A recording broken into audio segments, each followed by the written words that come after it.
Downtown Omaha, Nebraska. A very pleasant good evening to you all, and welcome to another evening of Shocker basketball here on KTV. Mark Allen and Bob Ortigal with you once again tonight. Coach, for years in this conference, I have listened to coaches and former coaches talk endlessly about how the Valley opener is a brand new season, time to stop the experimenting, decide on 7 or 8 players, and go from there. But with this young Wichita State ball club, not only will the experimenting continue tonight, it's picking up pace.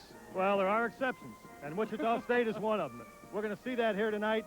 3 freshmen will start. Dwight Pralo will start at the guard. Grayer will start at the forward position, and Ted Williams at center, along with Hill and Santos. So the experimenting continues for Wichita State. And, of course, many changes on the other side of the ball tonight as well for the Creighton Blue Jays. The 2 big men from a year ago, Willis Reed and Benoit Benjamin, have both gone on to the NBA. A very disappointing finish last season. They have brought in the former Bradley assistant, Tony Baroni, to try to reinstill some excitement in this program. And a young man who is back in the program for him is doing a pretty good job of that himself. Well, let me tell you, Coach Baroni will get the job done here at Creighton. I really do believe that. But the player you're referring to is Kenny Evans. Number 30 for you viewers tonight, 6'4½". Let me tell you, he is a tough young man, very physical, very active. Coach Baroni said at the beginning of the season he would be the surprise player in the Missouri Valley Conference. You know, Coach Baroni must be a prophet. This guy currently leads the Valley in rebounding at 10.6.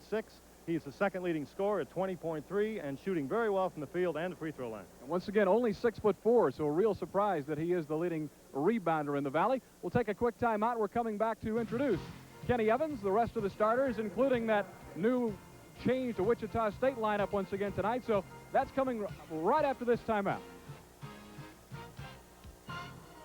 The Valley opener just moments away for the Wichita State Shockers, about to take on the Creighton Blue Jays.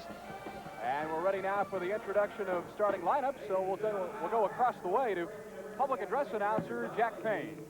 Honorary Coach Thomas J. Scott, First Vice Chairman and Chief Executive Officer of Mutual of Omaha. Thomas served as J. Backer President for the past 2 years, both of which were record-setting membership years. Tom has been a longtime supporter of Creighton athletics. Also tonight is Mutual of Omaha night, with several Mutual of Omaha employees in attendance. Join us in thanking Tom Scott and Mutual of Omaha with a fine round of applause.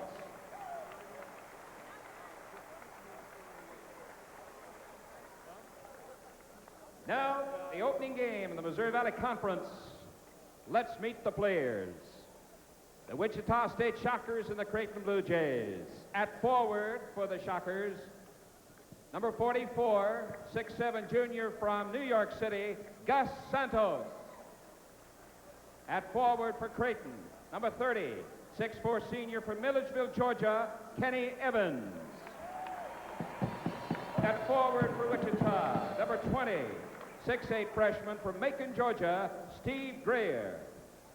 At forward for the Blue Jays, number 41, a 6'5" senior from Alexandria, Louisiana, Keith Smith.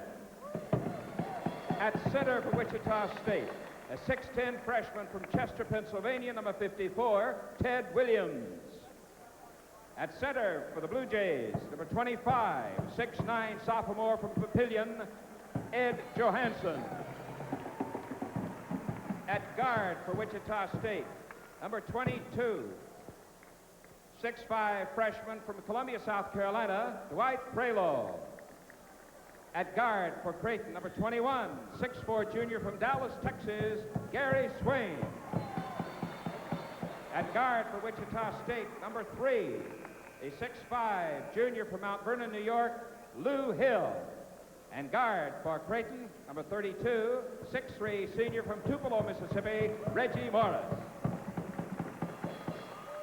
Tonight's coaches, we welcome head coach Gene Smithson of Wichita State, his assistants, Rich Shore and Jeff Jones, and for Creighton, head coach Tony Baroni, assistants Brad Dunn, Dick Fick, and Rick Johnson.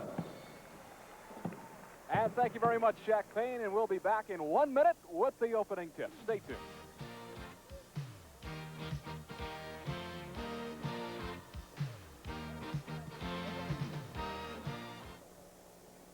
Time for the Valley opener. The Shockers in the traveling black come in with a record of 7-5. They have won 5 of their last 6. The Creighton Blue Jays 4-5 coming into this ball game. Johansson swats it back to Kenny Evans, and the Blue Jays will get the first crack, and the Shockers picking up in their traditional man-to-man as expected, Bob. I don't expect a lot of defensive changes. We'll watch the personnel changes for Wichita State, see how they settle in. I think that's a good sign. That's a shot by Kenny Evans, their leading scorer, that didn't hit a thing. Evans, a 58% field goal shooter. Certainly didn't show it on his first try of the night. Dwight Prelo, his first start. Give him the 2, and he's fouled on the play, and he's off to a good start. I'll tell you, Mark, the thing you have to like about that young man, we get a look at it right here. We see the interior pass by Santos. He wheels right there. Watch his release. Watch the spread on the ball. He has good fundamentals in terms of shooting the basketball. That may get him more playing time than originally anticipated for the Shockers. First foul on Reggie Morris.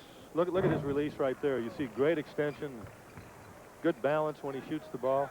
Dwight Prelo now with the first 3 points of the game. Dwight, an 83% free throw shooter coming in, and you can see it on the fine form there.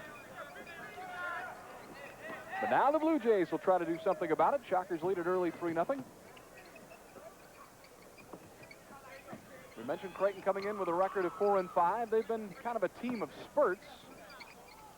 They won their first 2, then lost 3, won 2, and then lost the next 2. But now they're on the board. Shockers lead at 3-2. I'll tell you, Gary Swain, number 21 for Creighton, you cannot leave him alone. He can shoot the ball, and it looks like Hill has re-injured that thigh. And trainer Doug Vandersea is up off the bench, and it does indeed appear that Lou again has a problem. Has re-aggravated the groin pull in his right thigh, so he's out of the game. Clint Normore is in to replace him. I would expect that we'll see several different defensive looks out of Creighton. Coach Baroni likes to do that. Ball loose on the sideline. Evans able to keep it in bounds, and then it goes off the fingers of Reggie Morris and out of bounds. While at Bradley University under Coach Dick Versace, they will do that. We will see some different looks, some combination type defenses, man-to-man. You'll see some zone pressure.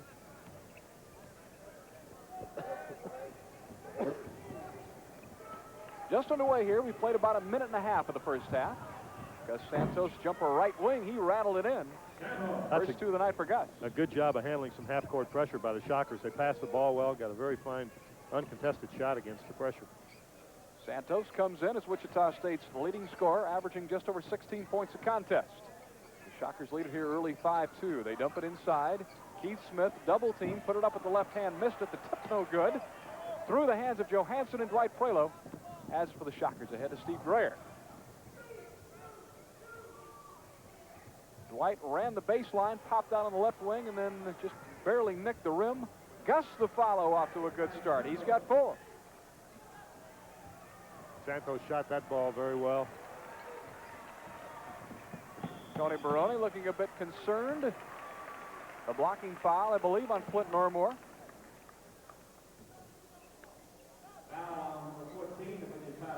We see Swain with a basketball here. Normore called for the contact right there, a blocking foul. You want to be careful out there in front of everybody. There's just no place to hide when you use your hands or your body in a position like that. That foul is going to be called 9 times out of 10. Each team now with 1 team foul apiece.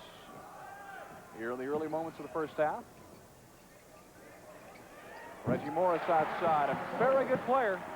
Morris can shoot the ball. He can shoot it pretty well. He's probably more comfortable shooting it along the baseline than he is out front, as I'm sure those people have been watching him over the years recall. Johansson stepped in, trying for the steal, and he'll have to settle for a foul instead. First foul on him, the first substitution for the Blue Jays, number 22, Jamie Whetstone, a 6'5" freshman out of Elwood, Indiana.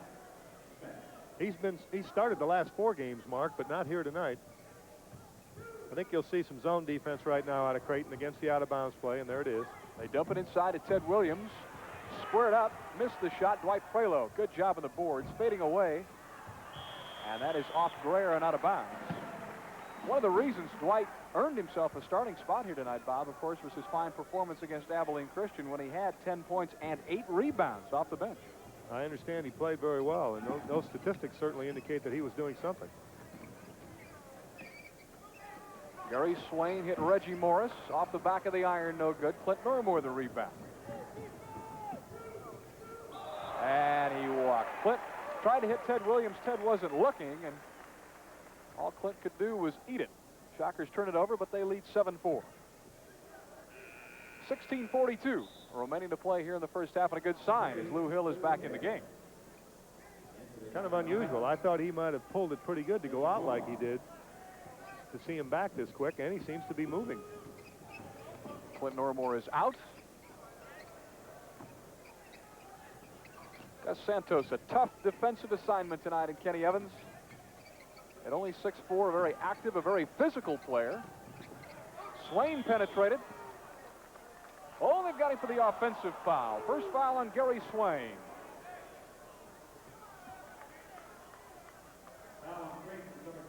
Swain makes the penetration going by Hill right here, and we see Prelo move over. I don't think there's any question about the call. It was definitely charging and a fine defensive play on the part of number 22, Dwight Prelo. Now we see a little three-quarter court pressure. It's kind of a combination zone, man-to-man. I'd refer to it as a matchup. And Kenny Evans unable to cash it at the other end, but he will go to the free throw line as Dwight Prelo fouled him. Off the pressure, Creighton gets the steal. Going to the basket, Kenny Evans, number 30, who we talked about at the opening of the show. Leading rebounder in the Missouri Valley Conference, second leading scorer. Didn't get the layup down, but will shoot a couple of free throws here. Mark, as I mentioned early on, and I'm sure throughout the ballgame, the combination type defense that Tony Barone likes to run, Wichita State will have to be careful with in terms of reading. You don't want to spend all your time reading that defense. You want to beat it and take the ball to the basket. And they can do that. They're capable of doing that. We saw him do it earlier when Santos hit the jumper. The free throw for Kenny Evans, just his first point of the evening.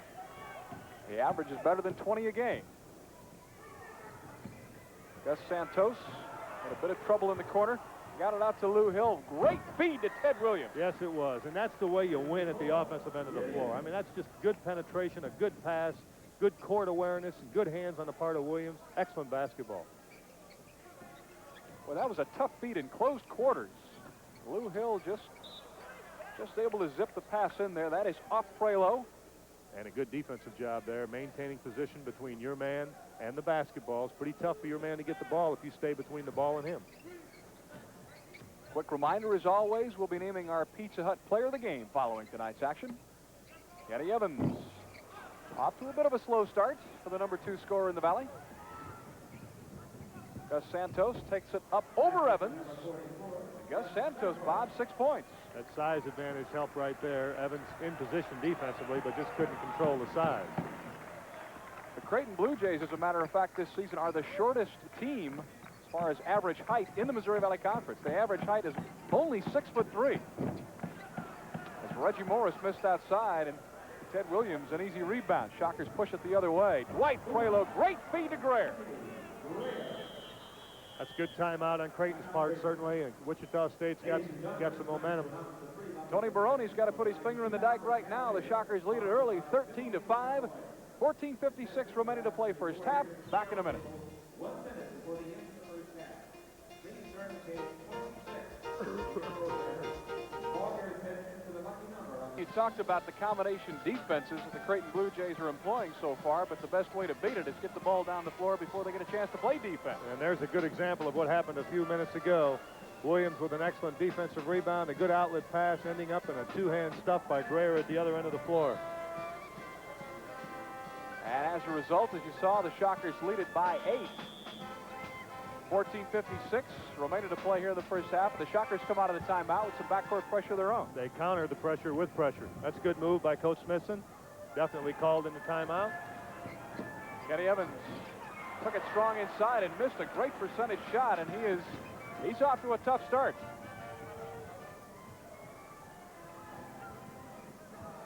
Gus had the ball slapped away, and then he couldn't quite regain it. Evans the other way. Missed another bank shot from close range. The foul is on Lou Hill, but Kenny Evans has got to be shaking his head. He is off to a tough start, but you better believe that the additional size of Wichita State's having something to do with that. There's that inside shot by Evans right there. Got it up off the board a little bit too hard, didn't get it down, but he continues to work hard. One of the things he's done all year long for the Blue Jays. The team fouls now even at 3 apiece here in the first half. Whetstone, the freshman, bounce pass inside. Shockers doing a nice job double teaming on the basketball when it does come inside. A good job of help defense, particularly on Evans.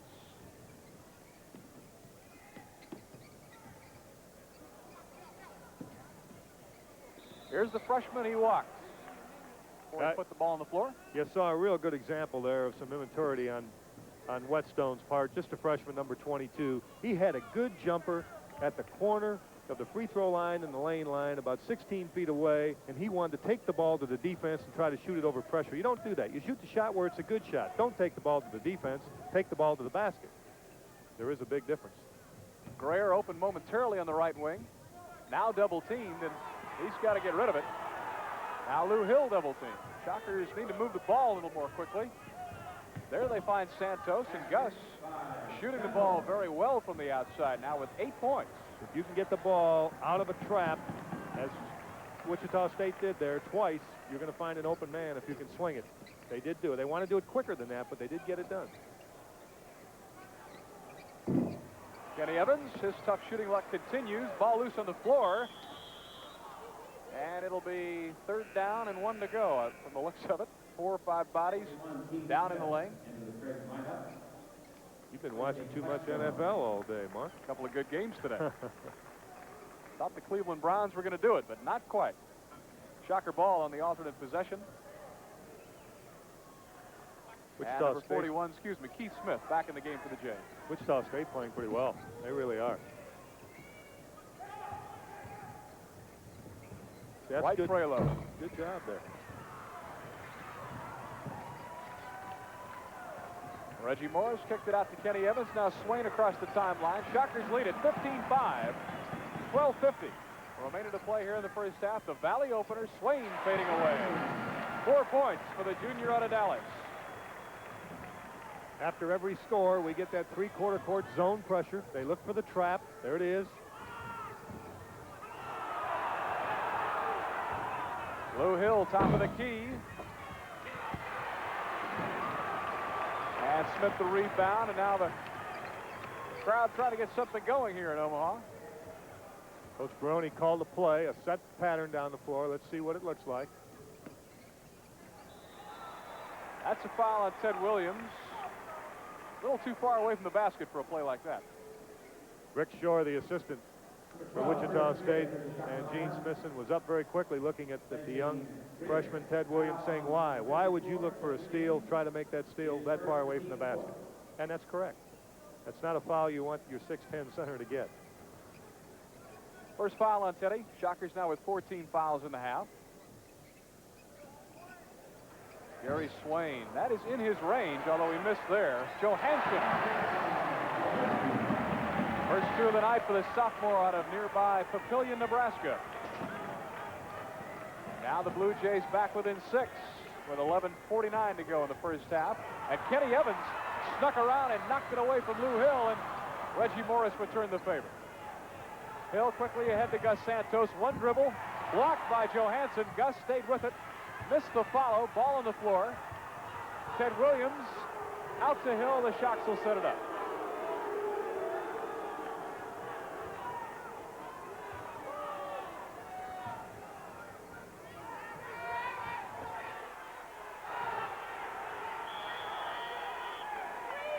And 3 seconds to call on Wichita State. Too long in the lane. Creighton ball.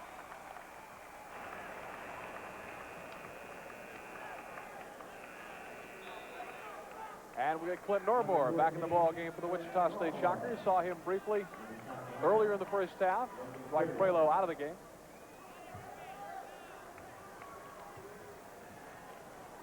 Shockers and the Blue Jays meeting here tonight for the 40th time. The Shockers lead in the overall series 24-15.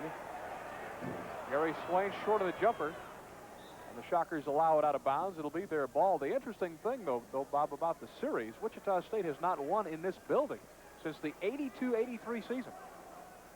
With some pretty good players, so that tells you that things have been tough up here for the Shockers. They'd like to break that streak here tonight, that's for sure. And even with their very good teams, the good Wichita State teams of 4 and 5 years ago, it wasn't easy even then. Straight 2-3 zone by Creighton now. Lou Hill, just a bit off the mark. Keith Smith, a nice job on the boards. Giving Tony Baroni some rebounding off the bench. Now an opportunity for the Jays to pull within 4. 10:30 to go here in the first half. Smith blocked and fouled. Likely on Curtis Bailey. Bailey guarding Smith is going to have to be aware immediately, and I'm sure he's been told this by the coaching staff, that number 41 right there is left-handed. And if you notice, Bailey was overplaying him to go left, and certainly you want to force that left-hander back to his right. And before we get some free throws in the ball game for the first time for the Shockers, Sasha Radunovic, the 6'9" sophomore out of Titograd, Yugoslavia, he'll replace Curtis Bailey, and Henry Carr is also about to check in the game for the Shockers. Here comes Henry, the 6'9" junior out of Wichita Heights. He'll replace Teddy Williams. So we're seeing now what was more of the starting lineup earlier in the season, but Gene Smithson, again, the experimentation process continues. And I know in the case of Sasha Radunovic, well, we've got Keith Smith at the line here shooting too, but Gene lately just simply hasn't been too happy with Sasha's shot selection, among other things, and is just limiting his playing time, trying to send a message, I think, Bob. Well, I don't think there's no question about the fact that the young man's a better player than what he has shown. And sometimes the only way you get their attention is to sit him down. Certainly you talk to him all the time. You're coaching him, teaching him, working with him. But Sasha's got a lot of capabilities, but he's going to have to get it all channeled in the right direction before he's as good a player as he's capable of being. Keith Smith got the second free throw. The Shocker lead now 5 with 10:10 to go in the first half. Nora Moore put it on the floor. Santos at the elbow. Double teamed, will back it out. They dump it down low to Henry, who turned well, missed the shot. Sasha, the good offensive rebound, blocked by Johansson. Henry Carr right there, missed it off the iron, and Hill took it away from Evans. And he was fouled by Keith Smith, who doesn't like the call. A lot of contact inside. First foul on Keith Smith. We see the shot by Carr. The offensive rebound by Evans of Creighton. Hill steals it from him. Takes it in, trying to get a little bit closer. Johansson goes up, making contact with Hill. I want to back up to Radunovic just for a minute, Mark. The thing that makes it difficult is in trying to make the young man understand what he has to do, you do not want to stymie his creativity. You want to be sure that you don't break his will at all, because it's real tough, because I love his aggressiveness. I like his talent. I like his attitude and his competitiveness. Lou Hill missing both free throws. You can't love that too much. Now an opportunity for the Jays to turn this into a 3-point ball game. Shockers ran off to an impressive early lead, but have since gone silent on the offense. They've been stuck on 15 points for quite some time. Gary Swain, and now it's 15-12. And what you do not want to do if you're Wichita State is to give the underdog Creighton, and there's no question that they're the underdog, any momentum. You want to keep them out of the game. You don't want to let them get. The longer they stay in the game, the more they think they've got a chance to win. Radunovic, not quite from the outside, and Kenny Evans, barely saved it to Gary Swain. 9:05 to go. And now an even greater opportunity for the Jays. A hoop here makes it a 1-point game. And Ron Evans off the screen. Creighton starts in that 1-4 alignment. Likes to pick down. And the blocking foul on the Creighton Blue Jays. They've got it on Keith Smith. Problem with the screen he set. That's his second foul. So Shocker ball when we return. The timeout here with 8:45 to go in the first half. Our score, Wichita State 15. Creighton right in it, though, with 12. Back in a minute.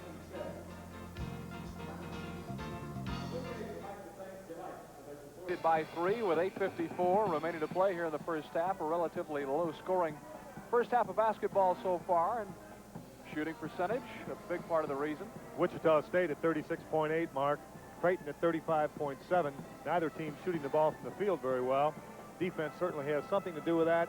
shot selection also has something to do with that. There have been some bad shots taken, I think, at both ends of the floor. For the timeout, remember we had the foul on Keith Smith, his second non-shooting foul, so Shocker ball. Team fouls even now at 5 apiece. Radunovic, or more. The Jays continue to give us many looks on defense, something different almost every time down the floor. And that's a walk on Sasha.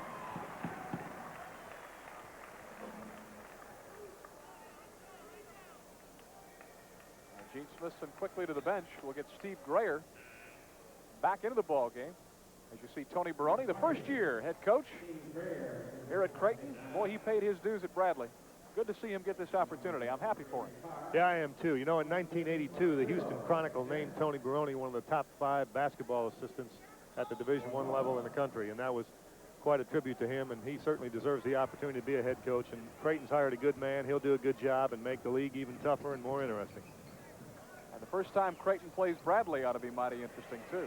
Kenny Evans missed it off the heel.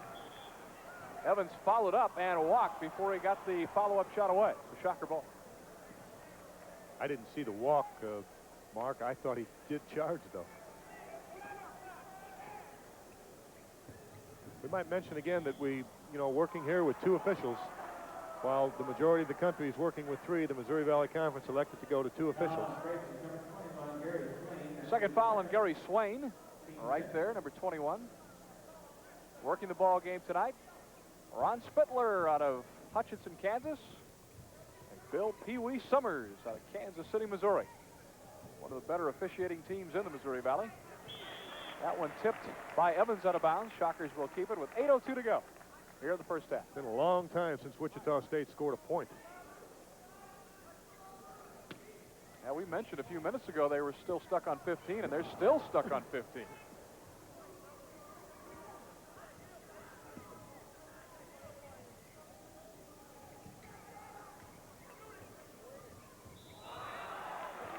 And the travel on Sasha, and you can see a little bit of frustration on his face. Not a little, Mark. I think a lot. I really do. He's extremely frustrated. Looks like he might be coming out of the ball game here. Ted Williams is in. That's why I was mentioning it's such a sensitive thing to handle with a young man, because you don't want to break that spirit, yet we all know, and Coach Smithson is talking to him right now, how good a player he can be, and Wichita State's going to be much better when he plays up to his capability. Baseline jumper, no good. Boy, you get some indication there why Kenny Evans at 6'4" leads the Valley in rebounding. You sure do. He is tenacious inside. That foul is on Kenny Evans, his first. Foul on Creighton, number 30, Kenny Evans. His first. We see the foul here on Evans, number 30. That's 32 Morris around the other side of Lou Hill. When you reach in, you cannot reach in with that right arm. You need to reach in with that far hand. Invariably, the official will anticipate the call.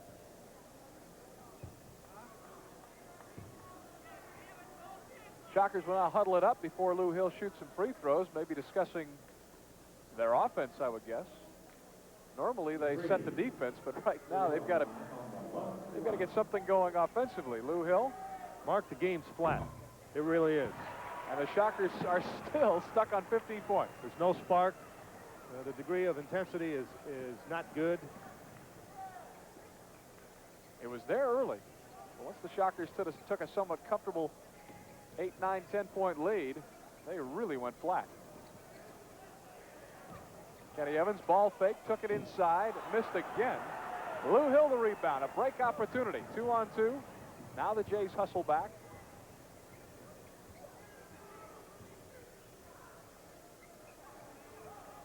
Steve Grayer, finally.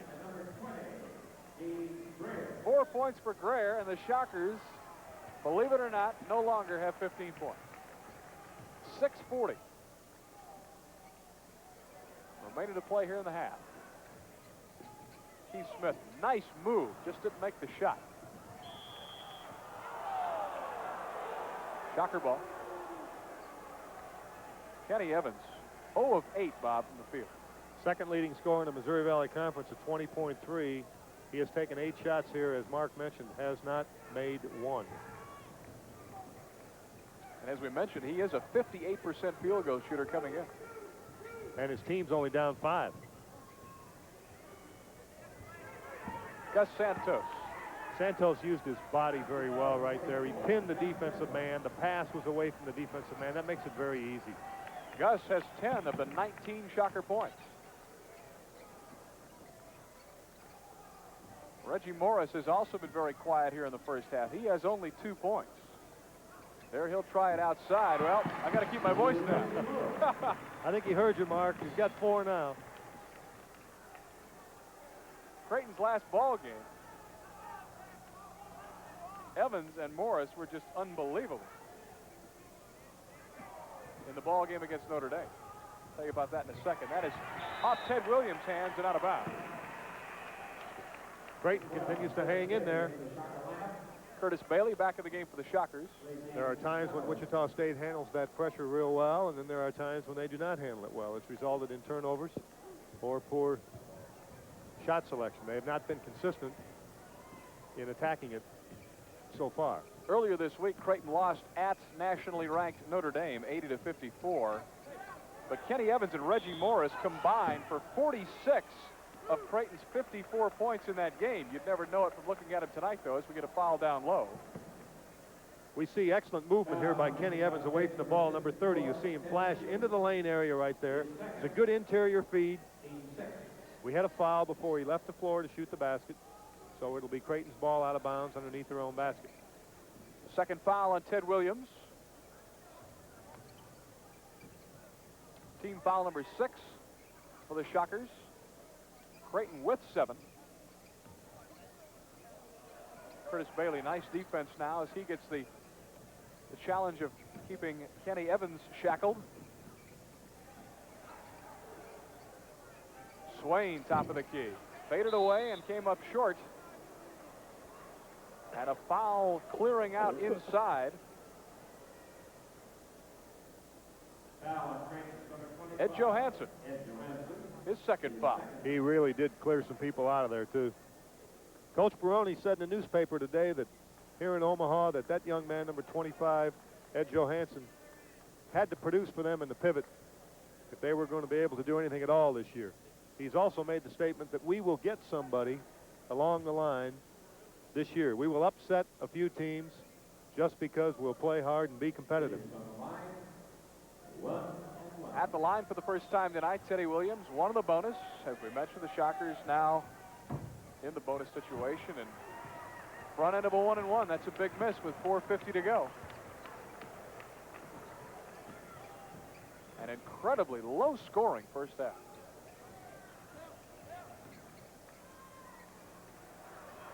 Fortunately for Wichita State, Creighton hasn't done an awful lot, and that's kept the crowd out of the game, Mark.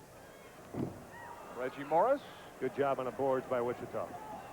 Lou Hill, nice outlet pass to Grayer. That was a tough pass. Creighton stays in the zone.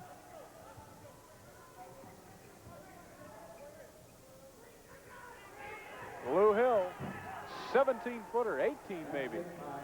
First 2 of the night for Lou. Averages 11 a game. The junior out of Mount Vernon, New York, and the Shockers are finally in the 20s. They lead at 21-14 in just inside 4 minutes to go first half. Keith Smith, that left-hander, good all the way. He's got 3.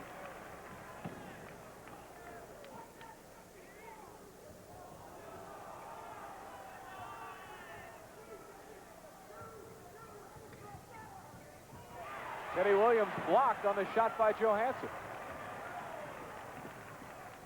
And now Swain the other way. Reggie Morris might have shuffled his feet. No call.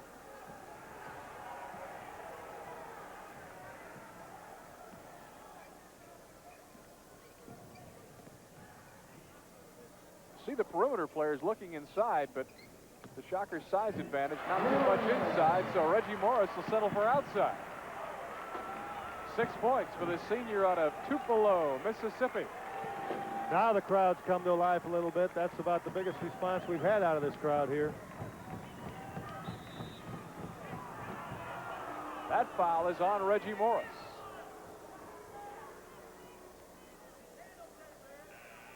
See if we can see the foul here. Morris comes over defensively. Crowd didn't like that call, but it's obviously a call.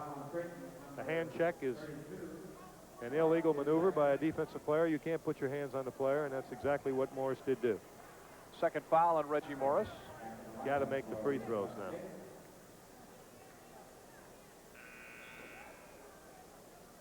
And changes in the Shocker lineup. Look at this. Dwayne Prelo in for Dwight Prelo. It's like looking in a mirror. That may confuse Creighton defensively. Curtis Bailey really faded badly away from the line. Not good for him at all on that free throw. Creighton with a chance to cut this thing to a one-point ball game. Through the hands of Morris, but he regained it. Dwayne Prelo on him, and first foul on Dwayne. Gene Smith's a bit upset, and he's out on the floor, and he better watch it. I don't think you want a tee now.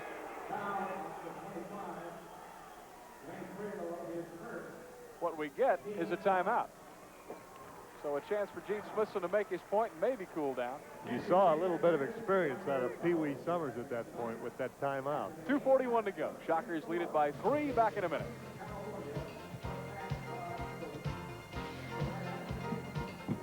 Why am I hearing him when he... Here in the first half, the Shockers lead a low-scoring game, 21-18. Checking the free throw numbers, this has been a consistent problem this season, Bob, for the Wichita State Shockers. Not only an extremely low number tonight, but some key misses here late on the front ends of 1-and-1s. I really don't know that there's anything to add. I think that what was on the screen that speaks for itself for our viewers. 16% from the free throw line for Wichita State certainly is horrible, and 33% for Creighton is bad. All of that contributes, along with poor field goal percentage shooting from the floor, to a 21-18 score. Wichita leads, but Morris with a chance to cut that lead, Mark. Reggie Morris looking for his 7th point, 1 in the bonus. He's only a 50% free throw shooter.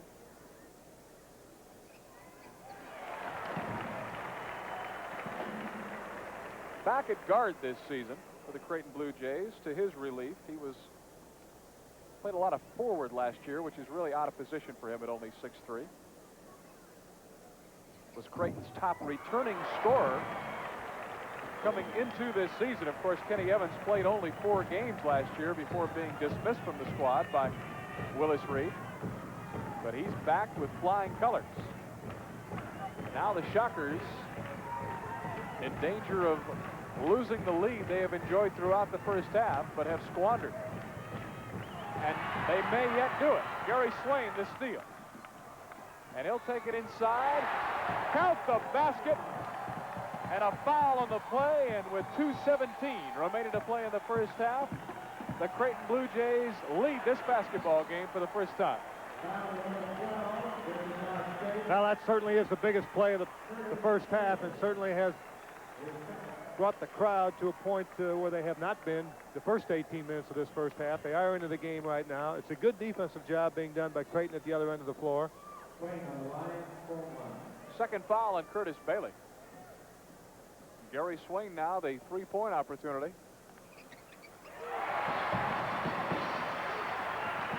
And it was only a matter of time. Wichita State just so lifeless on offense. Creighton leads this basketball game, 23-21. And Kenny Evans, second time tonight he has done that. Oh, and Lou Hill, careful now. Oh, boy. Oh, boy. You hope they're both all right. Evans. Hill coming in from behind. We'll get a good look at it here. I'm glad our camera people picked this up. Evans going to the hole, and you see Hill come in from behind. I don't know what the call will be here, whether it will, obviously he was fouled while shooting the ball, but don't know whether there'll be an intentional foul called. Gene Smithson not happy with Lou Hill at all. He's not, I don't think, unhappy about the foul as much as he is the handling of the defensive pressure. Yes. Good call here. They did call it intentional. Here's the new rule. Gene Smithson is up questioning. He says, what did you call?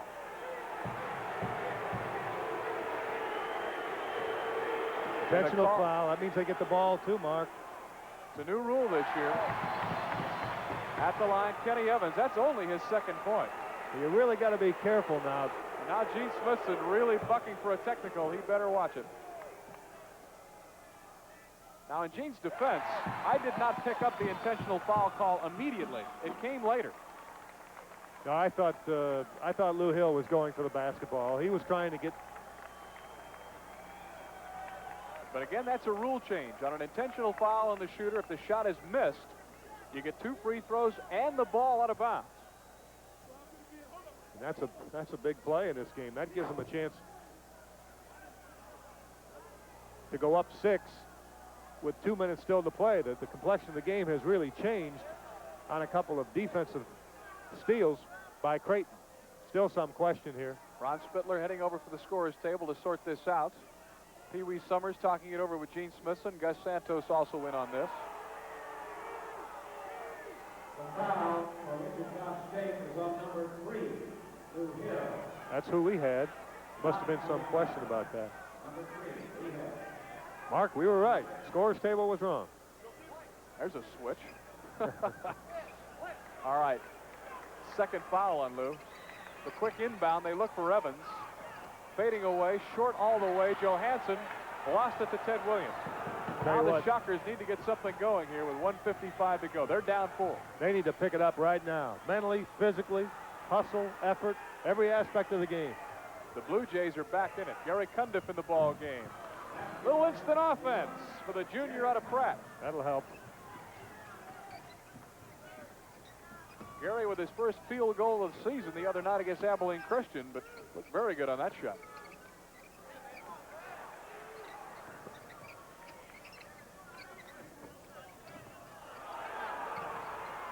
Kenny Evans off the mark. Ted Williams, nice rebound. The pace picking up. Excellent rebound. Outlet to Santos, 1:15 to go. Curtis Bailey. Whistle before the shot, no basket. The foul inside on the Blue Jays. They've got it on Reggie Morris. That's his 3rd foul, Bob. Well, I tell you, that'll really help. That's going to be a big factor down the stretch in the second half. Wichita State, the last 2 times down the floor, has looked more alert, more competitive, more aggressive than they've been since about the first 5 minutes of the ball game. You know, we see the same old thing again. Wichita State takes a commanding lead at 15-5, and they just kind of think, you know, hey, this isn't going to be a problem. We're going to be able to beat these people. All we got to do is show up for the remainder of the game and put it in the win column, and that's not the case in college basketball. One of the bonus for Gus Santos, Reggie Morris out of the game with 3 fouls. Number 10, Renard Edwards, is in to replace him for the first time. And another big miss at the free throw line. Coming up on a minute now to play in the first half.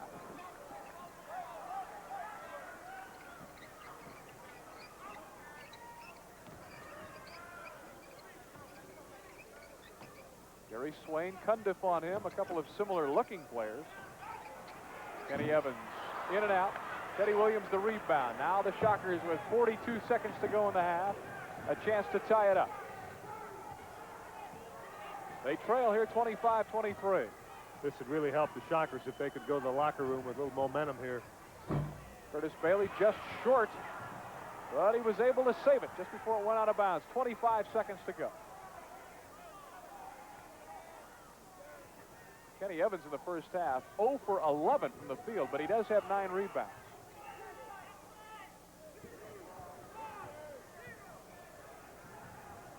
Oh, Clinton Oramore off his foot, out of bounds with 7 seconds to go, and Creighton now most assuredly will lead at the half. Barring a mistake, they'll try to get the last shot off here. 4 seconds, 3, 2, Renard Edwards, and it won't count for Johansson, and that's it. Very strange first half, you'd have to say. Our score after the first 20 minutes of play, the Creighton Blue Jays 25, the Wichita State Shockers 23. We'll be back to try to tell you what happened. Good luck after this.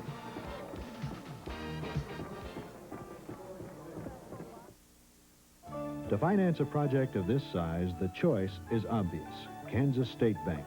This year, KSB&T will finance more business projects than ever before. KSB&T has the resources and the expertise to provide all the financial services you will ever need. Kansas State Bank and Trust Company is the bank that means business. Take it to the bank, KSB&T, the bank that's making dreams come true. 6.00 ERA. House too small? But moving's out of the question? Let Southwestern Roofing add a room. It's less expensive than moving, and it's nice to stay in a familiar neighborhood. Southwestern can add a room that looks like part of the original structure. They'll give you a firm bid and do a good job, whether it's shell-only construction or a completely finished room addition. When you decide to improve instead of move, call Southwestern Roofing. A lot of construction under one roof. I was moonlighting to solve the mystery of Beal Office Supply. Gonna search this office for clues, find out why they always call Beal. Neat, highly organized. Plenty of supplies here. Handy.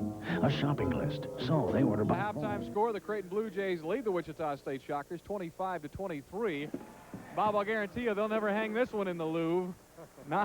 Nowhere near a masterpiece here in the first half. The game's still up for grabs, but a little bit of everything and not all of it good in the first half. I can promise you that the place you do not want to be right now is in the Wichita State locker room, because I know Gene Smithson well enough to know that he's going to raise a little cane in there. There are going to be a few comments back and forth. Wichita State just not sharp. They were the first 5 minutes, took a 15-5 lead, and I think just mentally disappeared at that point. Creighton did do a good defensive job with their three-quarter court pressure, came up with some steals, got some easy shots, and fortunately for Wichita State, Kenny Evans, averaging 20.3 points a ball game, is 0 for 11 from the field. And Creighton is still very much a part of this game. I'll tell you what's a real mystery to me from a Wichita State point of view. We talk about the experimentation process, and clearly it is continuing for Gene Smithson as he is trying to find something, trying to get something going here offensively. It would seem to me from a player's point of view that the opportunity is there. The door is wide open for somebody to step in. And yet in the first half, Wichita State, they were stuck on 15 points for what seemed like an eternity. Nobody is really asserting themselves offensively. Well, that's right, but the one thing you have to remember about coaching and teaching, you just cannot eliminate the human element. Everybody's different, and all of those young people for the Wichita State Shockers, they all think they ought to be playing. You know, there's no, you can bet on that. If they didn't think that way, you wouldn't want them. You're down a little bit at Wichita. Around the valley, almost everyone is down. I know Nebraska is down. But tonight is an excellent crowd. We haven't announced it. I guess it's going to be somewhere in the neighborhood of 7,000, which is about what we averaged last year. Now that we're into the conference play, I'm confident that particularly if we can continue to play like we did here in the first half, Mark. So that's our main disappointment. I think if we get that corrected, it looks good. I'm happy with what's happened so far. Okay, Don Lay, the new athletic director here at Creighton, a big part of the changes. Thank you for joining us at halftime. Good. Thank you. Again, the Jays lead it here 25-23 at the half. We're back to check the halftime stats in the second half, right around the corner. Stay tuned. 25-23, and Bob, as we go to the halftime stats, I guarantee you're not going to be overwhelmed by these. Well, that certainly is true. Wichita State 11 out of 26 for 42% from the field. Creighton 9 out of 30 for 30% from the field. Free throws, Wichita State 1 out of 7. That's just brutal, Mark. Creighton 7 out of 9 from the free throw line. Rebounding, Wichita State winning that battle 19-16. Turnovers against that Creighton pressure. Wichita State has 11 in the first half. That certainly is too many. Creighton has 6. We might mention that once again, Kenny Evans, although he's 0 for 11 from the field, he does have 9 rebounds, and that's what the good players will do. When a part of their game is not going well, they do not let it affect another facet of their game, and that's what Evans has done here in the first half. And moving along, let's take a look at some of the individuals who have produced for the Wichita State Shockers. Gus Santos in double figures with 10, Grayer 4, and that is Dwight Frelo with 3. For the Creighton Blue Jays, they have Gary Swain in double figures with 11, Reggie Morris 8, Evans Smith 3 apiece. And again, they lead at 25-23 at the half as the two teams huddle around Gene Smithson and Tony Barone, and hopefully something better on the horizon here in the second half. That first half was a bit tough to sit through. Well, it really was. It was tough for us to do, certainly probably tough for the viewers to watch, and tough for the players too. But I expect a good 20 minutes of basketball. We know that Wichita State is capable of being a good basketball team and a team that's going to do nothing but get better, as we've mentioned before, with the progression of the season. Creighton, they're going to be dangerous. They're going to beat some people this year that they should not beat, and they're going to beat them just because they're working hard at the defensive end of the floor and around the basket. You know, you mentioned the fact that they're the smallest team in the league, but do you realize that they're out rebounding their opponents to date by 7 rebounds a game? What does that tell you? That's effort and hustle. Blue Jay ball as we begin play here in the second half on the alternate possession. And the Shockers quickly come out. With a little pressure to try and... And Keith Smith beat the pressure. He was just camped out down on the baseline, popped out, and they hit him with the pass, and he's got 5. That was a fine pass inside to find him open. Wichita State trying to counter a little bit with some pressure of their own. We'll watch and see if they continue that throughout the half. Cedric Coleman earns a start here in the second half. Did not play at all in the first half as Gene Smithson still trying to find the combination. Dwight Prelo, much too long. Santos fouled by Kenny Evans. That's his second. I think a real important part of the start of this second half here is whether or not Reggie Morris can stay in the game for Creighton. He has 3 fouls, and I think that becomes a real factor as far as the Blue Jays are concerned. We'll follow that closely and see what happens. Morris really the only player on either team in any kind of foul trouble at this point. Shockers go over the top to Gus. He'll dribble away from the pressure. Shockers will set the offense in the first minute of the second half. Lou Hill airballed it from the right wing. Evans outlet to Swain. Lou Hill tried to hustle but didn't get there. Gary Swain with 13. Wichita State cannot afford to shoot shots like that against the zone defense after one pass. Ted Williams fumbled the ball away. Gary Swain kept it alive for Kenny Evans, and the Shockers off to a very shaky start here in the second half. Remember what we said in the first half about not allowing the longer the Creighton stays with Wichita State, the more confidence they will gain, the stronger they will feel about their chances to win. Swain in and out. Keith Smith foul down low. And some smiles on the Blue Jay faces, and it's hard to blame them. We get a look here at Smith, number 41. You see the move that he made there to get inside. Frequently on the offensive board, you have to make a move to get inside. You can't stand behind a defensive player and expect a rebound over the top of him. It doesn't work that way. And really, you should work baseline. Offensive rebounders should normally work baseline to get inside, not down the middle. There's too much traffic there. You take the step to the baseline and you knife inside, exploding up, trying to get the offensive rebound. First foul on Cedric Coleman. Radunovich back in the game for the Shockers, and Keith Smith at the line looking for his 6th point. And there it is. He averages only 2.5 a game, the junior out of Alexandria, Louisiana. I'm going to predict that Radunovich will pick this Shocker team up right now. A bold prediction. He's capable of that. Keith Smith, along with Kenny Evans, dismissed from the squad early last season by Willis Reed. I'm sure they were probably a bit relieved to see Tony Baroni take over, a chance for new life for both of them in this program, and they have both responded very well.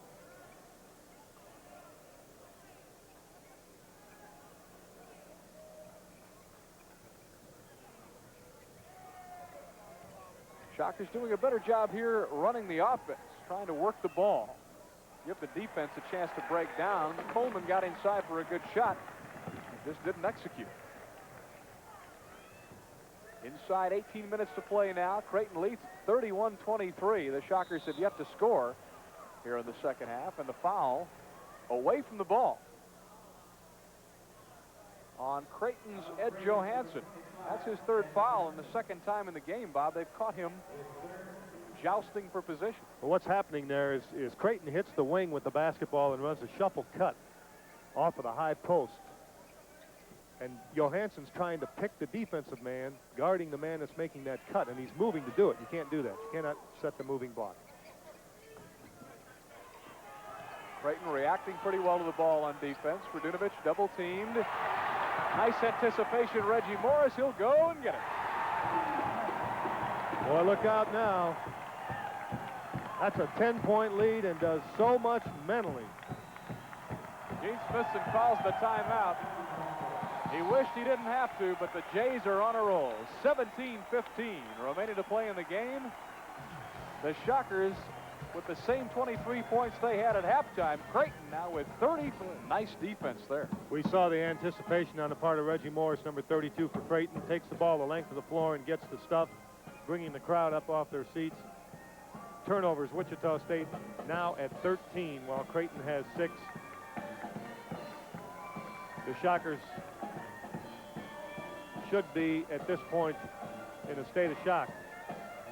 They need to wake up and wake up quickly. Kenny Evans does the Shockers a favor there. Not a good foul, his third. 3 fouls on Evans, number 30. We see it here. That's not something you want a basketball player to do. That's not good defense. You play it with your feet, not with your hands. 3 fouls on Evans, 3 fouls on Morris. Radunovic missing outside. John Askew in the ball game now for the Shockers, and Keith Smith that rebound. Hard to believe the Shockers led this ball game 15-5. You know, that seems like about a century ago.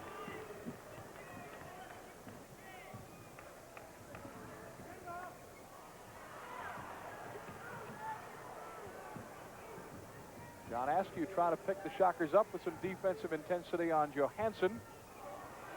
And Radunovic trying to do likewise to Keith Smith. Reggie Morris. And a good job there. Radunovic and Askew both right at the ball. Yeah, good job on the boards that time by the Shockers.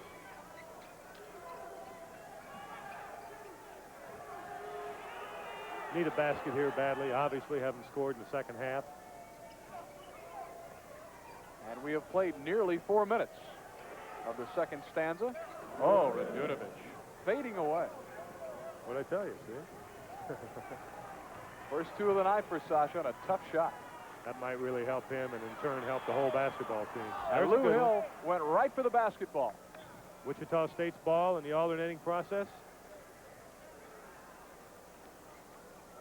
Quick look at it. Now watch when Swain picks up his dribble. Lou just goes right for it. That's when you want to jump the trap, and here comes the trap anytime they kill the dribble. There are only 3 things you can do with a ball. Pass it, shoot it, and dribble it. When you kill the dribble, you've eliminated 1. And Lou Hill. The offense to go with the defense. Only 4 points for Lou, but the Shockers chipping away. Santos tried to take the charge, no call. Ball loose on the floor, Gus right there to claim it. Now it's picking up. And he'll go right around Swain and get it. Nice individual play for Gus. He's got a dozen. 3 straight baskets, Mark. And the Creighton lead has been whittled to 4. And now Lou Hill coming right at us. There, I got it. There you go, Ron. Nice job. We'll give you an assist, Mark. Mark Allen to Ron Spitler to Sasha Radunovic. I only get the assist if they score. Let's see what happens. Well, you need all you can get. We'll give it to you anyway. That's for darn sure. Santos. There's a foul there. There has to be a foul. No call, though. Askew. Finally, we get the whistle inside. It's Johansson again, and that'll be his 4th foul.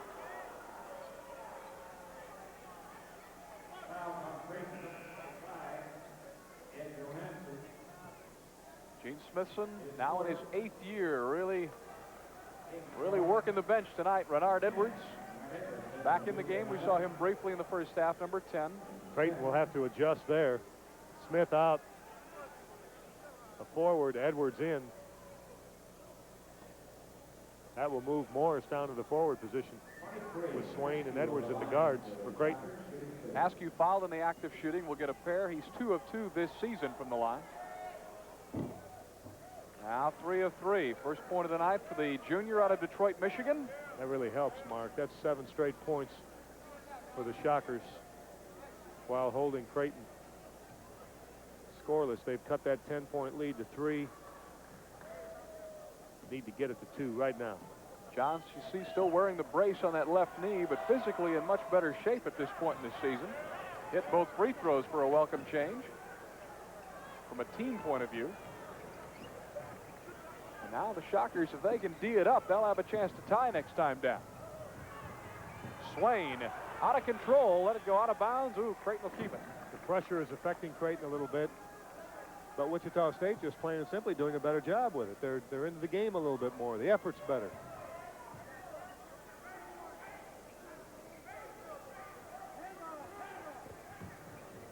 Tell you this is not going to get it done Monday night at Kansas State. Whatever the bugs are, the Shockers had better get them worked out tonight. Johansson, a rock off the glass, no good. And now a basket here will tie it. 14-20 remaining to play. Inside Askew, turned and got it. John Askew. From a 10-point deficit to a tie game in a very short period of time. Good comeback by Wichita State after that timeout by Gene Smithson. Now the Shockers double team on Edwards, and Cedric Coleman carried right into him. We see the trap once again. Coleman. Now they've got it on Hill. And Hill came up, made contact with his body. Third foul on Lou.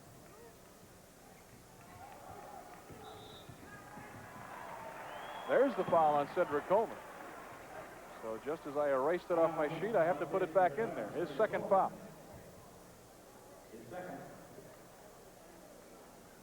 See Tony Baroni crouched in front of the Creighton bench.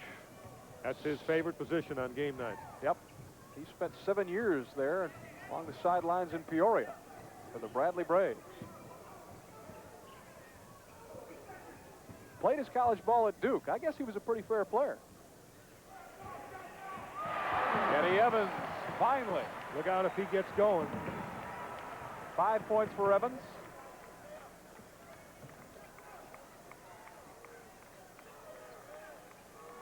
But I said finally because that was only his first field goal of the night. Incredibly. Radunovic, oh, answered from deep in the left corner. The last two he's taken now. He's made. Responded very well. Tied again, 13-10 remaining to play. The Valley opener. Shockers on the road here in Omaha to play the Creighton Blue Jays. Glad to have you along. Evans hit the last one. That one halfway down and came out. And Askew has played well off the bench. I'm not sure that's the shot that Coach Baroni wanted Evans to take. They ruled that off Gus Santos. So Creighton ball.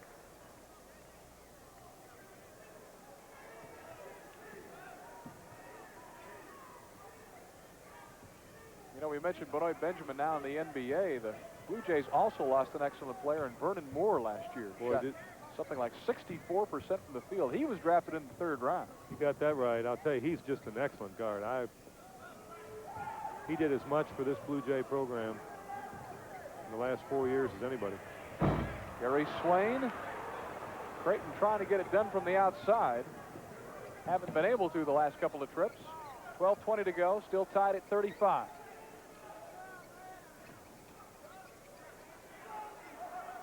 Shockers playing with a bit more confidence here offensively, and Cedric Coleman. First two of the night for the sophomore out of AC Flora in Columbia, South Carolina. Evans tried to beat him back. Oh my goodness. No foul.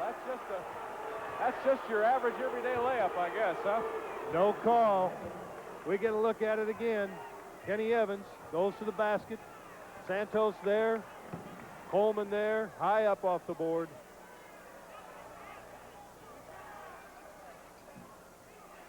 Lou Hill off the mark. That foul is on Cedric Coleman. Third foul on Ced. Curtis Bailey back in the game for the Shockers.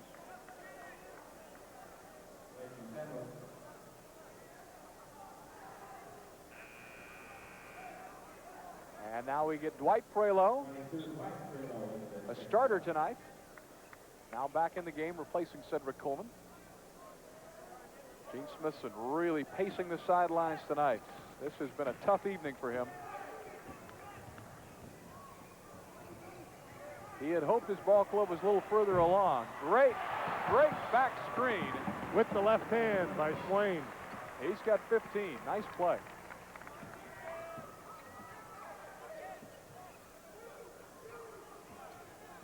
Coach Baroni calls two. Obviously, that's a 2-3 zone. They go right to it. not wanting to take Wichita State head up man-to-man. Wichita State just more talented. Lou Hill trying to shoot over the top. Curtis Bailey over the back. That's the call. His third. Foul called on Bailey over the back of Evans. We see the ball off the rim. Yeah, I'm not sure. I don't agree with that call. No. I was a little surprised as I said it. Bailey ought to be at the free throw line. Well, not at the free throw line. Ought to be Wichita State's ball. They're not in the one-on-one yet. Shockers now with 5 team fouls. Creighton with 4. And a crucial call because this could put Creighton up 4 if they were able to score right here. Shockers need to shut them down. Swain, he can hit that. Gary Swain really having a night.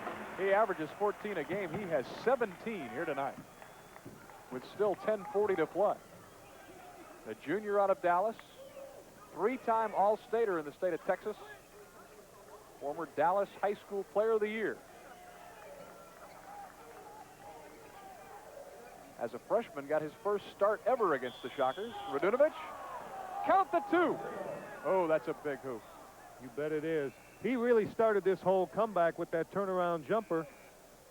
We see it right here, the interior feed to Radunovic. He makes the move, goes up, gets fouled. You could see the foul right there, and he still was able to get the shot off the glass. Big basket. Excellent job. Keith Smith back in the game for Creighton. Gary Cundiff back in the game for the Shockers.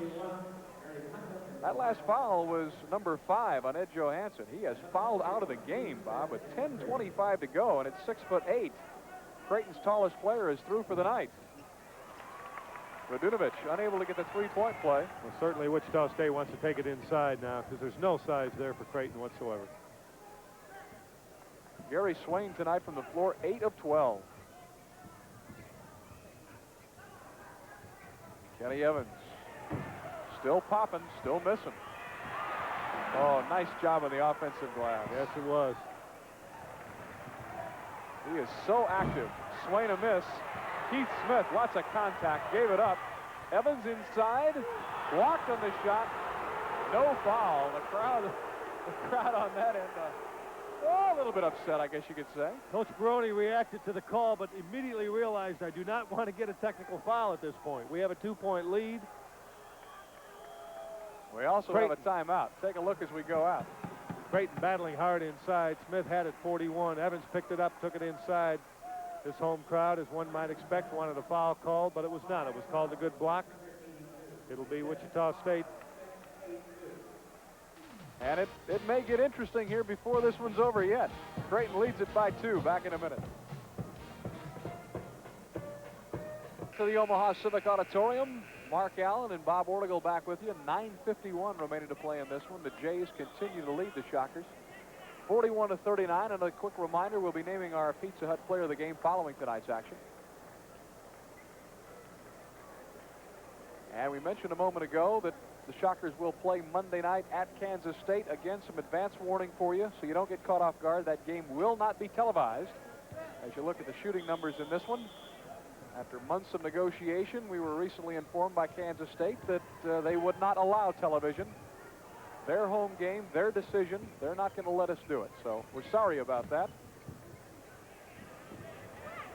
Gary Swain missed it outside.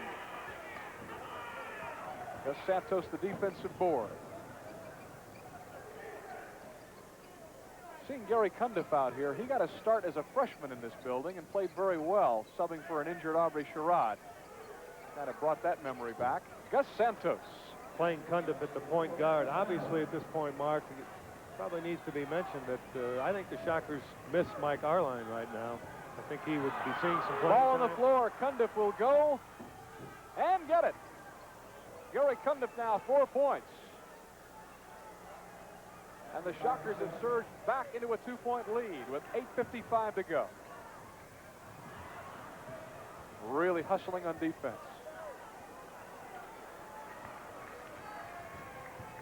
You're right about Arline, though. He was just beginning to emerge, played well at the BMA tournament.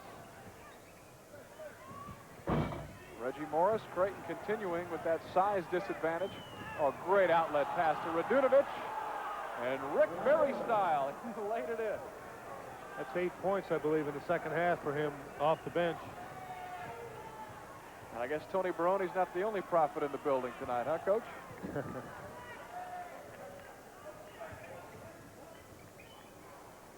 Tell you, Creighton will miss the big kid inside. That will make a difference, just his presence. It's changed them offensively. They're looking inside, but there is just nothing there. Evans trying to post up at 6'4", had to back it out. 8 minutes now to play. It takes Swain away from that point guard position. That's where he's been effective. They've got 5'10" Edwards. There he is now at the point, and he hit. That won't hurt him. First two of the night for the junior out of Chicago.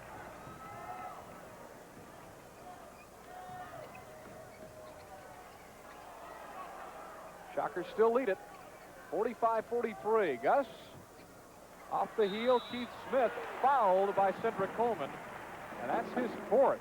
A lot of fouls for Ced in a short amount of time.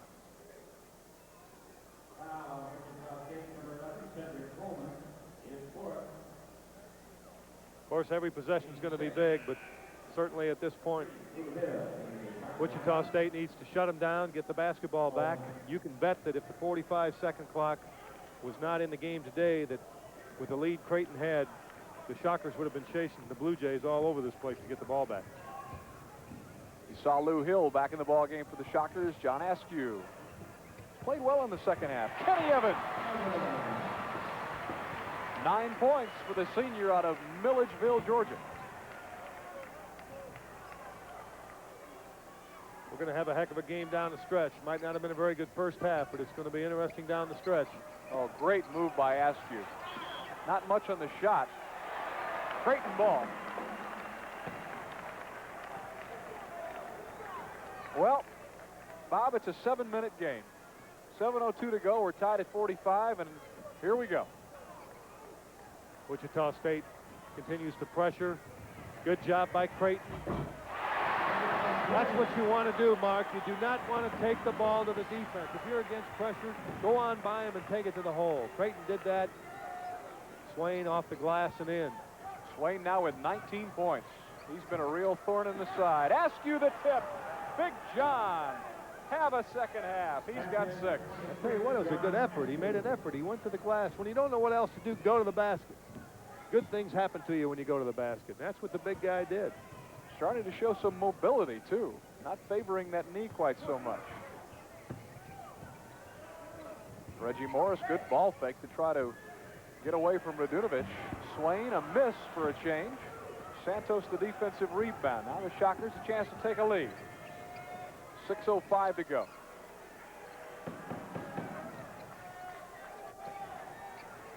Gary Cundiff way outside, a little short.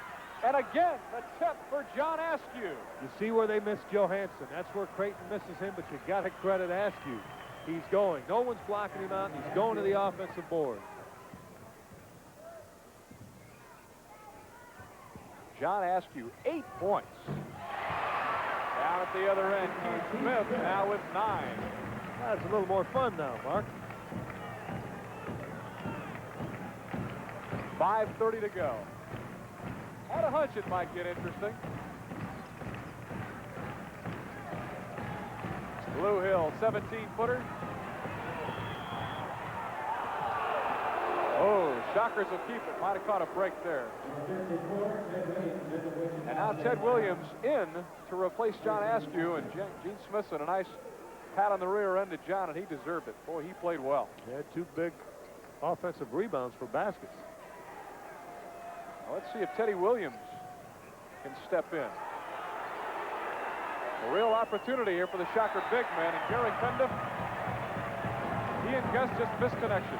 He anticipated Santos was going to break out away from that zone defense. Gus made that head fake to come out, but didn't come out. Cundiff threw the ball out of bounds. Now it's a 5-minute game, tied at 49.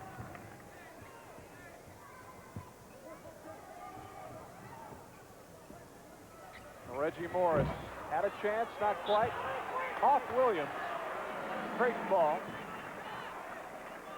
Mark, I'm not sure that Creighton can live with that shot that far out the remaining 4 minutes and 52 seconds of this game and win it that way. Well, we'll take a timeout, but you've got to come back for the finish of this one. 4:52 to go, all even at 49. See you shortly. Play in this one, and all of a sudden it's getting very interesting. The Shockers and Blue Jays tied at 49, and the Shockers beginning to heat up finally offensively. Yeah, they really have, and that's what enabled them to get back in the game. 48% shooting. Creighton continues to struggle, but because of the hustle and the turnovers that Wichita State has had, we've got a 49-49 ball game.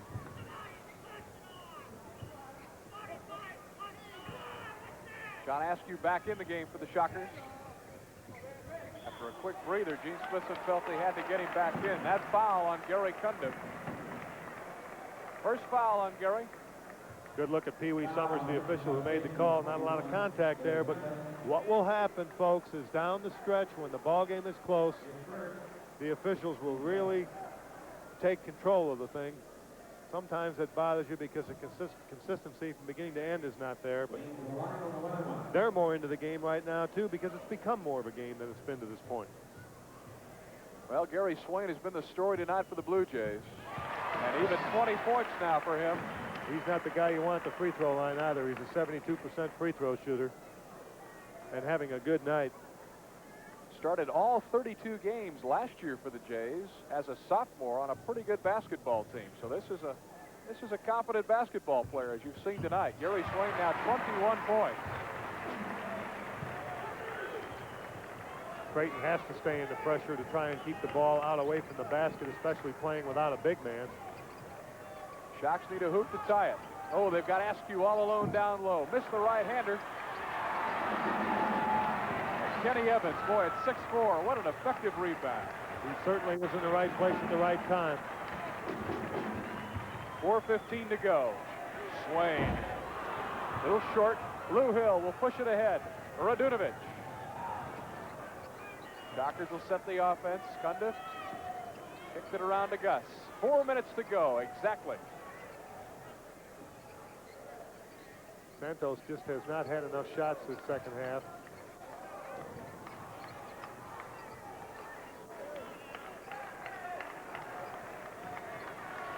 You're right about that. Cundiff will try from 17, just off the mark. Askew, another tip. Let's see if they count it. They do. Oh, John Askew. Welcome to Omaha. Watch this, ladies and gentlemen. I'll tell you, Cundiff shoots the ball, hits the front rim, ball's up off the glass. Look at the tip, controlled well by Askew. That's his third one this half. His third tip in this half, and an opportunity for a three-point play in a ball game that's tied. John Askew now double figures with 10 points. The other part of the good news, the foul was the fourth on Kenny Evans. That may be every bit as important as the basket.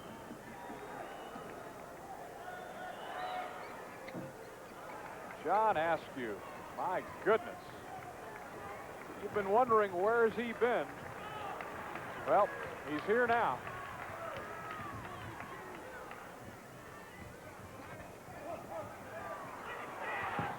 .325 to go. Shockers lead it. Oh, blocked easily. Renard Edwards at 5'10", no business shooting that shot. Coach Baroni went nuts when he took that shot. That is not the shot that he should be taking at that point, but certainly a good one for the Shockers. They've got a fresh 45. They'll work for the good shot. 3:05 to go. Wichita State leads it, 52-51. The Valley opener, Lou Hill, right wing, he hit it. Only 6 points for Lou Hill, but a big one there. I'll tell you what, he likes the right side of the floor. He seems to be more effective offensively from that side of the floor. Santos gambled, allowed the open shot to Evans, who missed it. Radunovic, a nice defensive rebound. Sasha playing a bit more under control here in the second half. The Shocks can get one here. It'll make it very difficult for Creighton. The Jays with the 2-3 zone, 2:30 to go. Inside, Askew, he's been one of the real keys here in the second half. Radunovic mixing it up with Reggie Morris. They found Santos on the baseline, fouled on the play. Gus will go to the line to shoot two. Clock stopped with 2:17 to go. Foul on Creighton. We see Reggie Morris there. No foul was called. It looked initially like it might have been a jump ball. Ended up looking like it was a foul. Kenny Evans is fouled out. That's just crucial for Creighton to lose him at this point. Evans has been their best player and their most consistent player since the beginning of the season. Swain certainly has been probably their best player here tonight offensively, but Evans is their best rebounder. Tony Baroni with a sigh as he has to send a freshman, Jamie Whetstone, into the game to replace the #2 scorer and #1 rebounder in the Valley. That's a tough exchange with 2:17 to go. And the real key was the bad shot taken at the other end of the floor by Renard Edwards for Creighton. I agree. 2 shots for Gus, as we mentioned, fouled in the act of shooting. It'll be tough for Creighton now. Certainly not out of the realm of possibility. We're in Omaha. Santos, 15 points in the night. Gus has now scored, double figures in 9 of the 11 Shocker games. John Askew needs to be careful he doesn't get in there too early. You can see him right there on the left of your screen. You'd hate to have the free throw nullified. 16 now for Gus. Suddenly a 5-point Shocker lead, but will it be enough? 2:12 to go.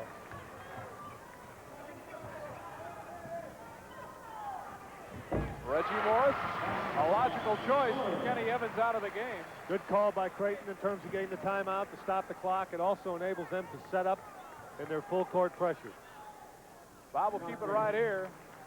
Tony Baroni calling that timeout with only 2:04 remaining to play in the game. Our score, the Shockers lead at 56-53. With Evans out of the game, they look to Reggie Morris. Got the basket for him. Morris now with 12 points, but now it's Shocker ball. And with the 45-second clock, some good ball handling, and this one should be all right. Well, Creighton, you can count on the fact that they're going to extend their defense and try to pressure the basketball to keep the ball as far away from the basket as they can for several reasons. Number one, it makes it a tougher percentage shot for Wichita State, but even more important than that is that Creighton cannot compete right now on the offensive glass of Wichita State because of the lack of size with Evans and Johansson fouled out of the game. What Wichita State wants to do, number one, get the ball inbounds, do not have a 5-second violation. Get it into the front court. If you do not pass it into the front court from out of bounds, get it into the front court so you eliminate the 10-second backcourt violation. At that point, if you can take the ball to the basket at all, take it there. And if you have a good shot, you can take it because you are in such a dominating position on the offensive board in terms of rebounding. Creighton, I am sure, will try to keep the basketball out away from the hole. They will gamble a little bit. I think that's about the only thing they can do. They cannot allow, there's a lot of time left here. It's only a 3-point game with 2 minutes and 4 seconds on the clock, and this may be the key possession of the basketball game, Mark. Meanwhile, down on the other end, Gene Smithson with Rick Shore looking on, continuing to draw it up for the Wichita State Shockers. Again, it will be their ball. You heard him say, be sure we all go to the offensive glass. That has that number 30 leading rebounder in the Missouri Valley Conference for Creighton has fouled out of the basketball game. The 6'8 center for Creighton has fouled out. That's why you heard that statement from Coach Smithson. And that really is why they have a 3-point lead right now, because John Askew, who at this point with 2 minutes to go just may be the player of the game, has 3 offensive rebounds for baskets, all tip-ins. Shockers back on the floor. They'll go with Cundiff, Santos, Lou Hill, John Askew, and Sasha Radunovich. Wichita State. Sorry, I didn't catch that, Mark. Well, Wichita State, after shooting only 14% from the line in the first half, is perfect in the second half. Now the Jays as well. They'll pick up full court. Here we go. Radunovich. Inbounding. Shockers need to move the ball quickly, smartly down the floor. Radunovich. We get the foul on the freshman Whetstone. Only his first. Both teams in the bonus, so we may shoot some free throws here in the last 157.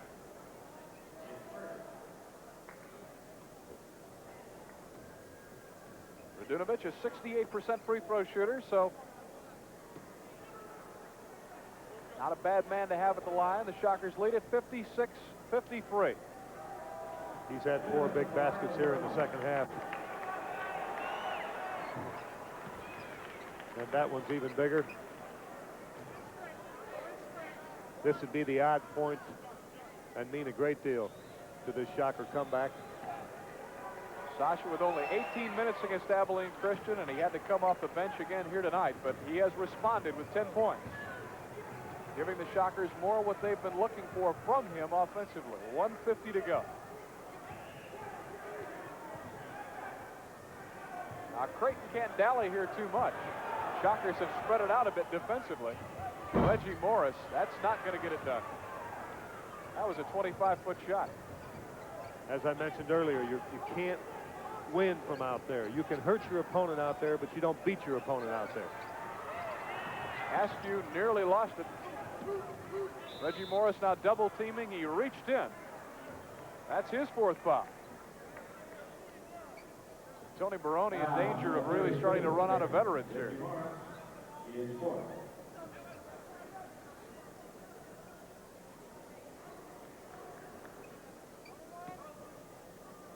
Minute 23, back at the free throw line.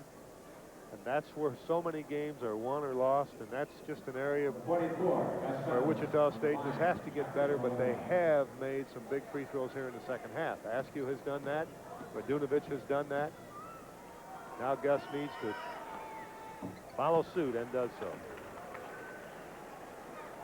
Santos now with 17 points.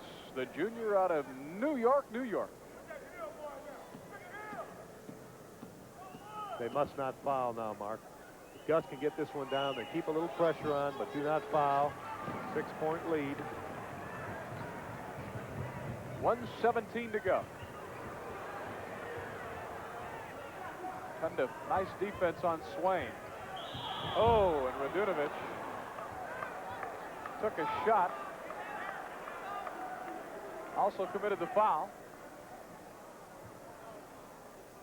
First foul on Sasha. We see Morris with the ball fake there. The foul obviously not Radunovic. That was Morris coming into the defensive man. I'm sure if the official could see the replay, he'd call that the other way. Gene Smithson calling this timeout with 1:10 to go. You know, that timeout that was taken prior to that when they were down 10 by Gene Smithson, it was out of that timeout when Wichita State made their move.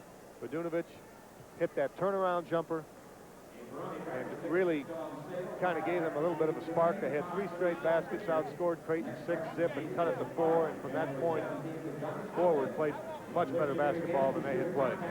You know, it's nice to see if we can hear this. Gus, now what I want done here is I want you to screen Lou. All right, screen Lou, and then you're rolling back to the ball. Gary will back out. Gary's going to back out. You're like you did the last. Hey, you're going to go long. Okay? All right, now protect the basketball. They'll be digging for it. Protect the basketball. They'll be digging. Hey, 1-10. Now on defense, we want it packed in here. We want it hard on the basketball, but we want good weak side on the other guy. That's the guy we want. We want good, hard, and soft defense. And hey, you got to block out. Now Sasha, get here, and we'll pitch it back to Sasha. Down on the other end, Tony Barone. Let me explain that comment that he made good, hard, and soft defense. That sounds contradictory. That is not. That's hard defense on the ball. Pressure the ball hard. Make sure that you pack it in. The other 4 guys pack it in. What they're trying to do is force a perimeter offense to not allow Creighton to take the ball inside. What Creighton would like to do at this point is to draw as many fouls as they could to stop the clock to get to the free throw line. That's why you saw Morris do what he did. It was a smart play on Morris's part. However, I do not believe it was Radunovic's foul.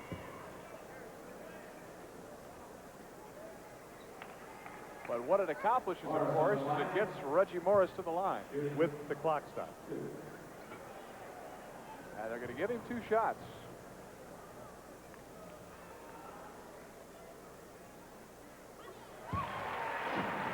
Reggie Morris now with 13 points.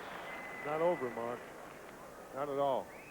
His father played some college basketball at Jackson State in his high school days. Reggie Morris, a state high school high jump champion, a good athlete, now with 14 points.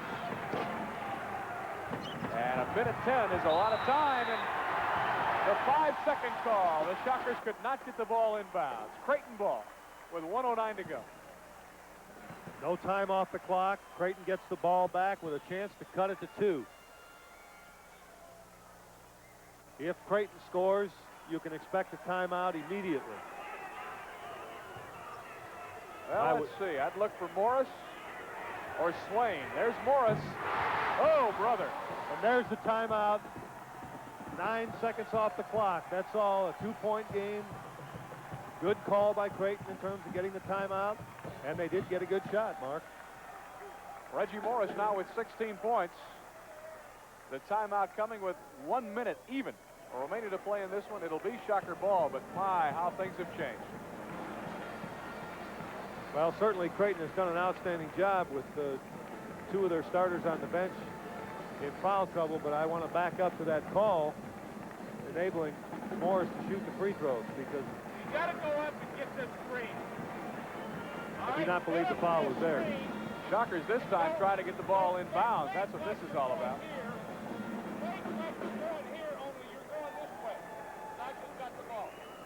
Take it to the point of the screen, only you're going to go this way, and Lou, you're going to roll right back to the ball.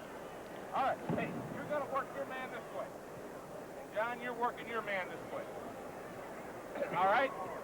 All right, now, be patient. Now, you got to get open quick. Now, you got to, hey, you can run this place, you can run this. You can run. Okay? So, you got this pass, you got this pass, you got this pass, this pass. Okay? All right. Now, hey, you got to move hard into your cuts now. Hard into your cut. And get the ball down here. We got 1 minute.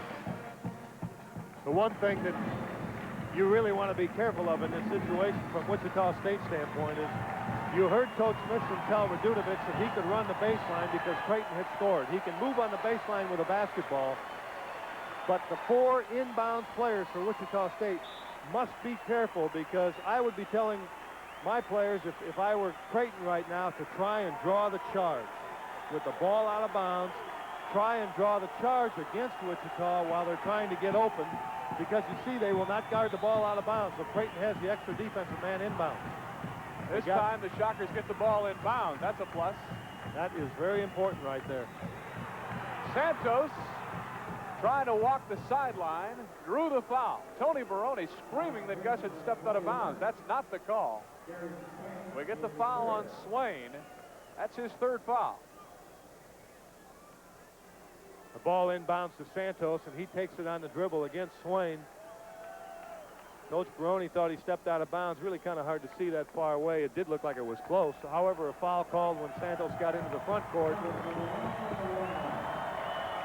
1 in the bonus for Gus Santos, the veteran, looking for his 18th point.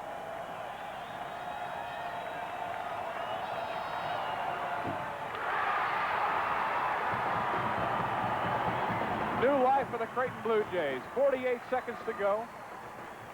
They can tie with a bucket here. The freshman Whetstone. They'll look for Morris or Swain, I would imagine, to shoot the ball. Reggie Morris, oh, in and out. Boy, that ball was literally halfway in and came out. Shockers need to get it across the timeline here. They do. I would think to Cundiff. 22 seconds to go. There's the foul on Edwards. Stopping the clock with 22 seconds. Should be one of the bonus, I think. Reggie Morris. He's fouled out. We look at it again. Cundiff with the basketball. Morris, 32, coming over. You can see him right there. He reaches in and gets the arm. It's unfortunate that he had to be the one, because he's out of the ball game now, along with Evans and Johansson. Morris fouls out with 22 seconds to go. 16 points for the senior. Cundiff anxiously, good, I'm glad he did that. Cundiff was at the line waiting for the basketball. Coach Barone has yet to make a substitution. Taking the full time allotted here, and Gary smartly stepped away from the line. He has 30 seconds to do that, and he's using the time, Coach Baroni is, only to put the pressure on Cundiff. Cundiff made a good move, though, by getting off the line, backing up. First time tonight, number 23, Wyville Wood, a 6'4" senior out of Louisville in the ball game for the Creighton Blue Jays. A tough spot for him. Now you'll see a timeout now. This would be a good place to call a timeout, put additional pressure on Cundiff. Maroney is signaling for the timeout, I think. There we get it. I wasn't sure his players were going to pick it up. That's a good call. That'll give number 21, Gary Cundiff, something else to think about for the next 60 seconds. Set the situation. Well, there it is.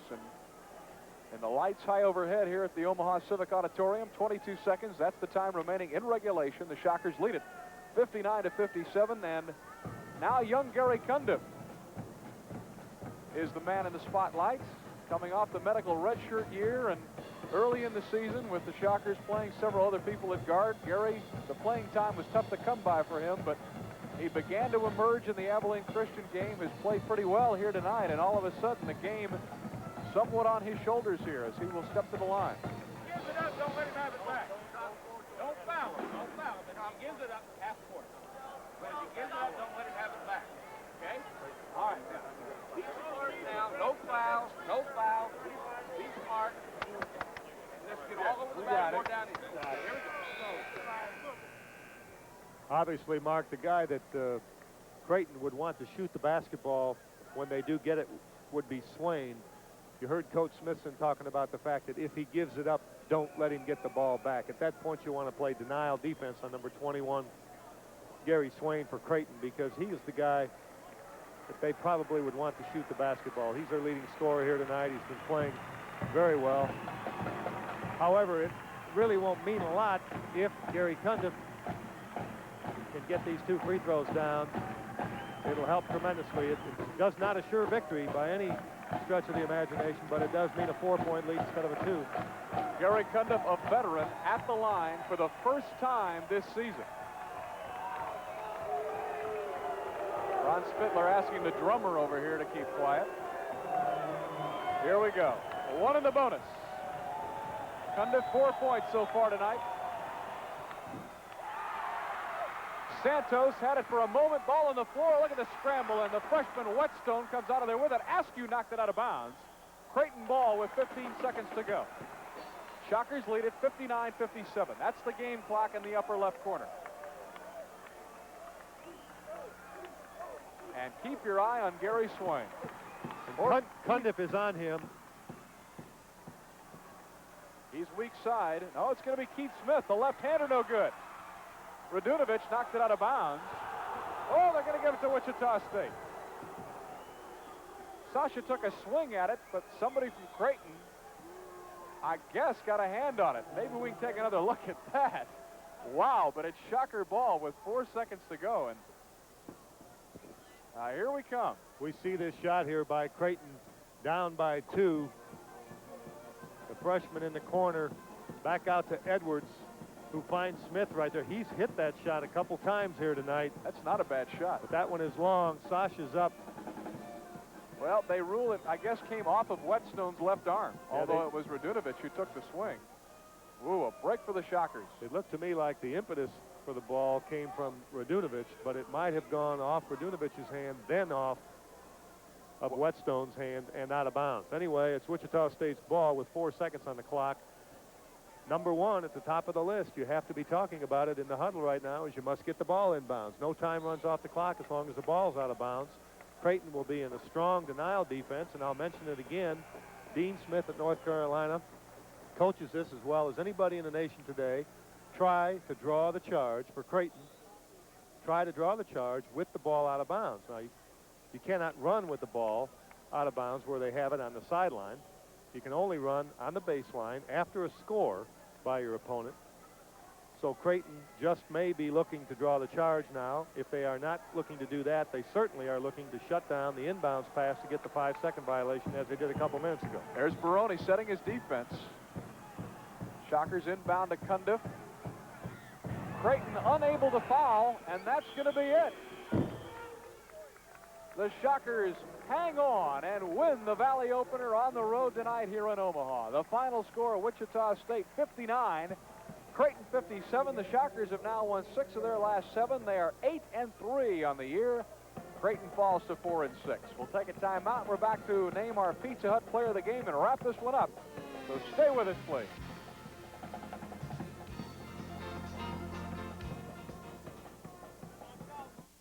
Tonight's Pizza Hut player of the game is John Askew. A fine performance in the second half off the bench. Unofficially, 13 points, 5 rebounds, and Pizza Hut will be donating a $200 scholarship in John's name to the General Scholarship Fund here at Wichita State. Our congratulations to John Askew for being tonight's Pizza Hut player of the game. And thank goodness for people like John Askew in the second half, or this could have been an even longer evening, Bob, for the Wichita State Shockers. They win it. That's the important thing. Well, he did a great job coming off the bench. You know, he had 3 tip-ins, 3 offensive rebounds that go for baskets that could have very well been possessions for Creighton. And anytime you have a 2-point basketball game, that just becomes critical. I think we also need to mention that off the bench in the second half, Sasha Radonovic's performance was just excellent. I think a great, and I really do mean this, a great win for Wichita State based on the way they played for about 30 minutes of the ballgame. Okay, the W is there. That is the important thing. Again, the final, the Shocks win it 59-57. That's it for the Valley opener tonight here in Omaha. For Bob Ortigal, Shelley Smith in the truck, Mark Allen saying good night. We'll see you next time.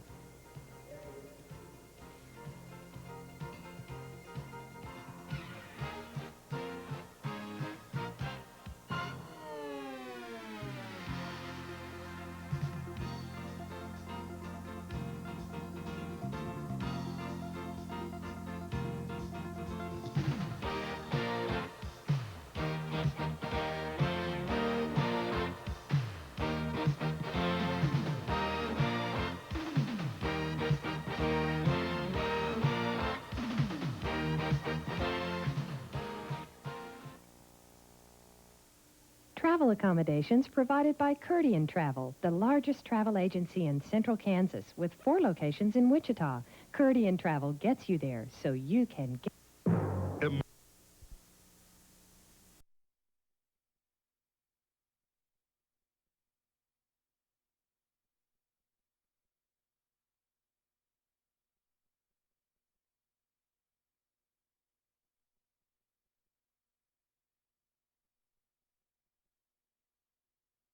They'll have that squad up, and they're going to be, like you said, they're going to be at home. And anytime you play on the road, this team hasn't really been tested on the road. Only 1 road game and a couple in the neutral site, and they lost the road game.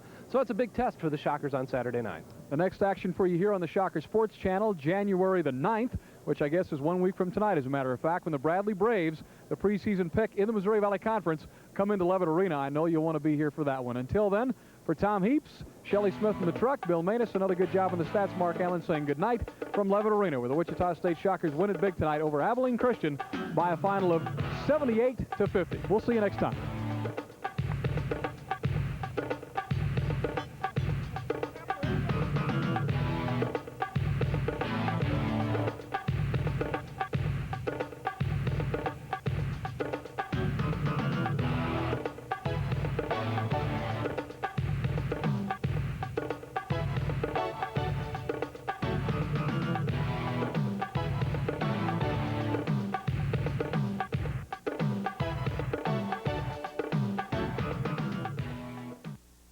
Shocker Basketball has been brought to you in part by OK Transfer and Storage in Wichita, your antique moving specialist, and by Budweiser, Beechwood aged for that clean, crisp taste. This Bud's for you.